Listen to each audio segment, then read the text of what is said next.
கிருத்திகை வெள்ளிக்கிழமையை முன்னிட்டு நெல்லை சந்திப்பு சாலை குமாரசுவாமி கோவிலில் திரளான பக்தர்கள் சுவாமி தரிசனம். ஆடி மாத கிருத்திகை மற்றும் வெள்ளிக்கிழமை ஆகிய இரு சிறப்பு தினங்கள் ஒரே நாளில் அமைந்ததை முன்னிட்டு நெல்லை சந்திப்பு அருள்மிகு சாலை குமாரசுவாமி திருக்கோவிலில் முருகப்பெருமானுக்கு சிறப்பு வழிபாடுகள் பக்தி பரவசத்துடன் நடைபெற்றன. அதிகாலை முதலே கோவில் நடை திறக்கப்பட்டு முருகப்பெருமானுக்கு பால், தயிர், பன்னீர், தேன், இளநீர், சந்தனம் உள்ளிட்ட பல்வேறு திரவியங்களால் சிறப்பு அபிஷேகம் நடைபெற்றது. தொடர்ந்து வண்ண மலர்களால் அலங்கரிக்கப்பட்டு முருகப்பெருமான் பக்தர்களுக்கு கண்கொள்ளா காட்சியளித்தார். பின்னர் வேத மந்திரங்கள் முழங்க மகா தீபாராதனை நடைபெற்றது.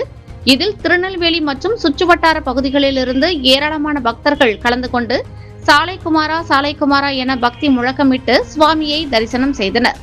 நீண்ட வரிசையில் காத்திருந்த பக்தர்கள் சுவாமி தரிசனம் மேற்கொண்டனர். தொடர்ந்து கோவில் சார்பில் பக்தர்களுக்கு பிரசாதம் வழங்கப்பட்டது. கோவிலுக்கு வந்த பக்தர்களின் வசதிக்காக தேவையான அனைத்து ஏற்பாடுகளையும் கோவில் நிர்வாகத்தினர் சிறப்பாக செய்திருந்தனர். ஆடி மாத கிருத்திகையை முன்னிட்டு நடைபெற்ற இந்த சிறப்பு வழிபாட்டில் ஏராளமான பக்தர்கள் பங்கேற்று முருகப்பெருமானின் அருளை பெற்று சென்றனர்.